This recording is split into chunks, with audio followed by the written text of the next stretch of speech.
Hi guys. This one's a heavy one. Oh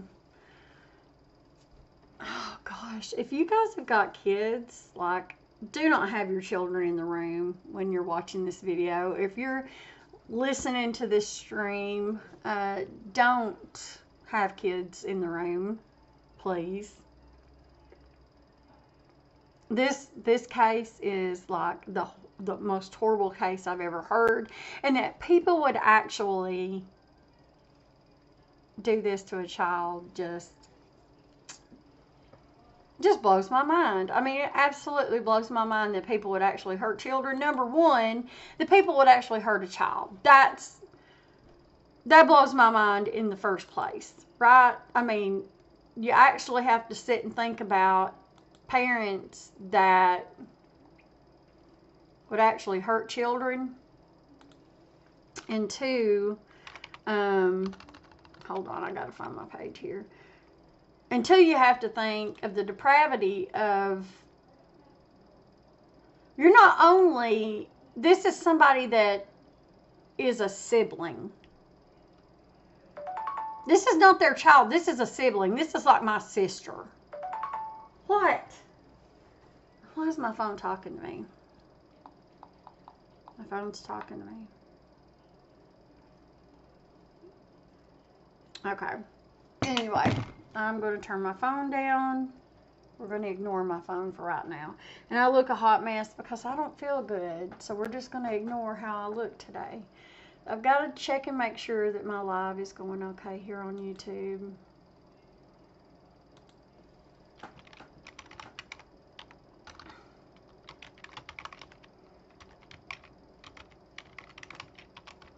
Just to make sure it's not whatever.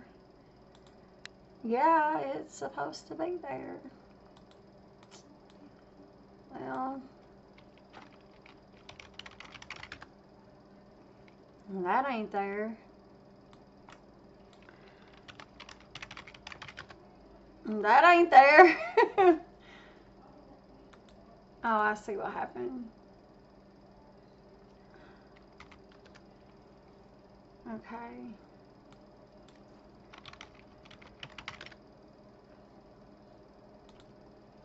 Well, that should have been there. So their little names don't work. Their little, oh, you can go to this link and this says it works, but it don't work. Okay. Hold on, guys. I'm sorry. Okay. So I am live. Just wanted to double check and make sure I am live. Yes, I am live. Okay. All right. Okay, so this case come up, and it just hit Law and Crime, so I don't know how many of you all have actually seen this case. It's an Indiana woman who admitted to horrific neglect of her 10-year-old brother. This just doesn't even tip the scale of neglect. Not even tips the scale of neglect. Her brother's skull was dislocated from his spine. That doesn't even... That's not neglect. They abused and neglected this kid, yeah, but anyway. April Lynn Cuchada, I'm not sure how she pronounces her name. Really don't think I care. It's April Wright is her last name. On Tuesday, formally pleaded guilty to one-count felony neglect of a dependent in the death of young Leviticus or Levi Cuchada. Still iffy on the last name. Court records reviewed by Law and Crime Show.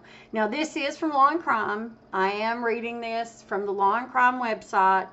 Jerry Lamb wrote the article, so please don't come for me. I am reading this, paraphrasing from this.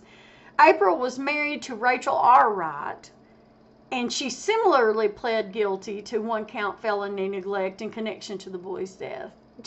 Are you kidding me? You neglected and abused this child.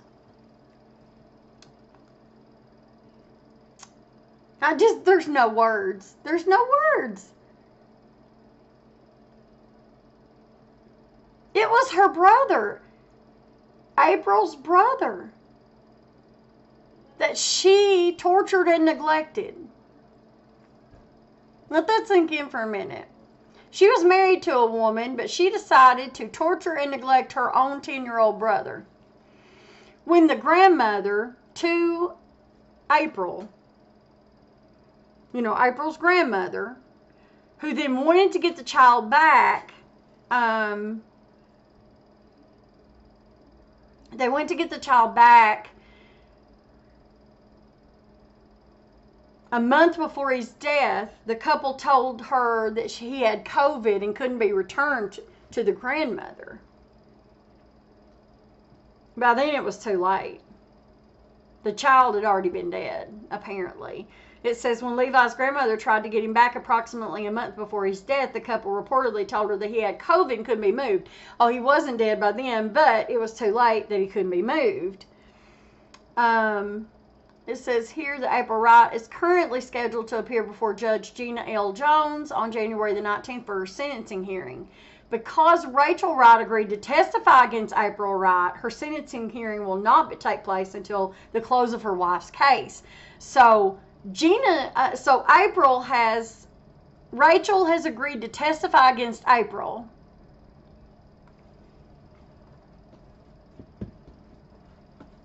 Rachel testifies against April.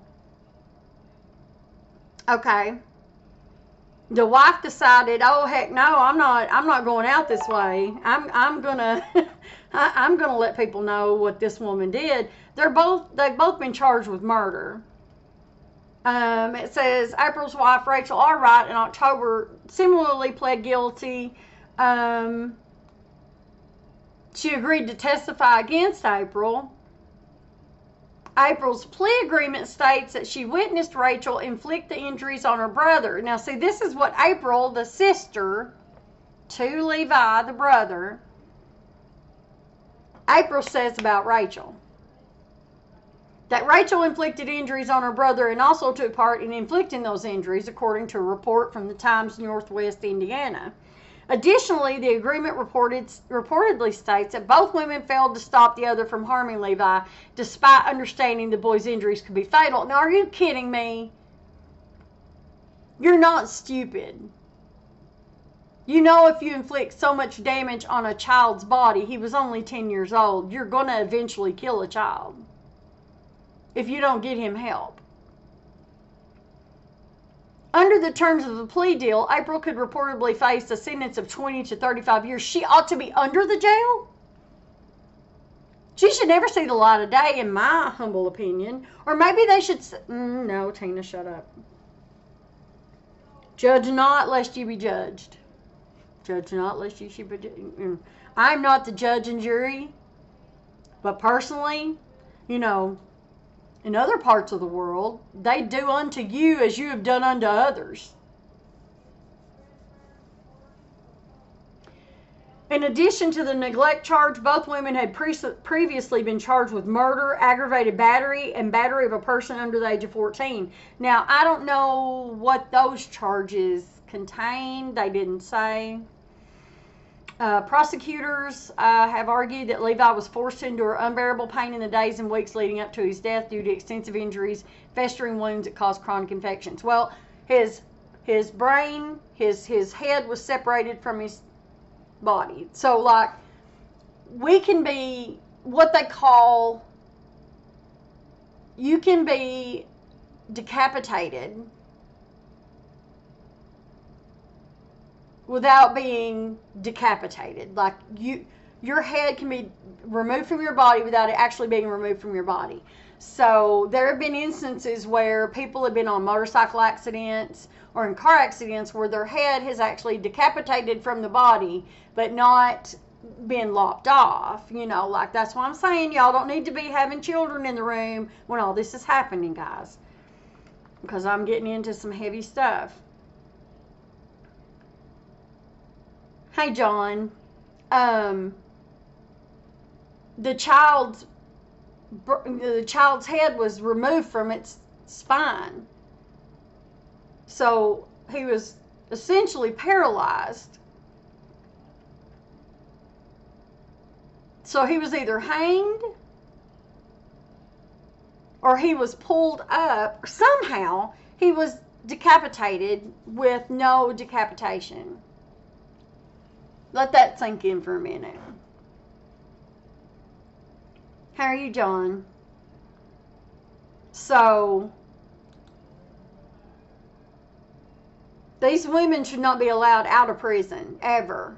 This was a 10-year-old boy. A 10-year-old little boy. Prosecutors said that he had to suffer all the pain and injury due to that. And then he suffered punctured wounds and lacerations to his neck, scalp, face, arms, shoulder, neck, back, hips, legs, and feet caused by blunt force trauma and presented in multiple stages of healing. So that meant that this happened over a period of time. It further stated that the child's death was a homicide caused by the base of the skull being dislocated from the spine, as well as the dislocation of 2 vertebrae in his neck. His jaw was also dislocated on both sides. Oh, Jesus in the world. Jesus, Joseph, and Mary. Lord Jesus.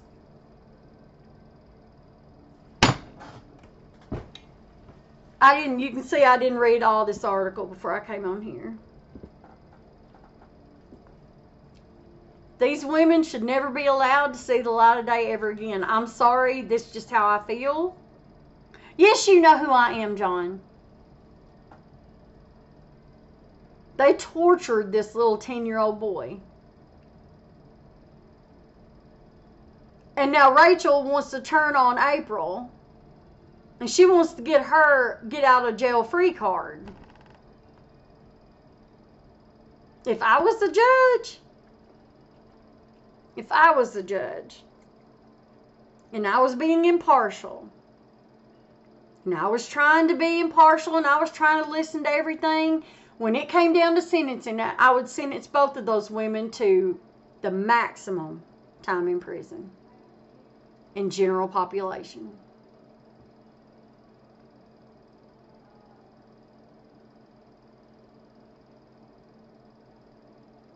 Because I'm telling you,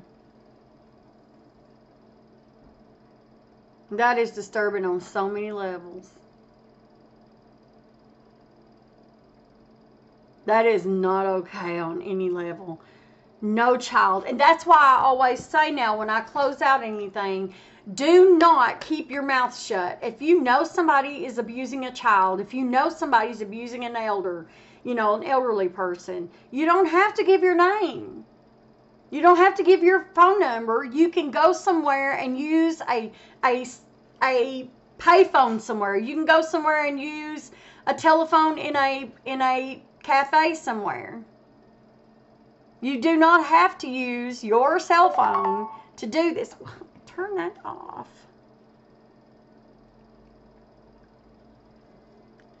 Hold on, guys. Sorry.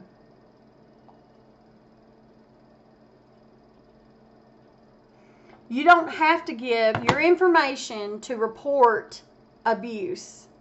You do not have to give your phone number to report abuse. But you have the responsibility to report abuse when you see it. If you see something, say something. You have that responsibility. That's all I have to say today, guys. This is a horrible case. It's on Law and Crime. They'll be keeping an eye out for this. You can go to lawandcrime.com and find out all the information you need. I will drop Law and Crime's information down in the down bar below.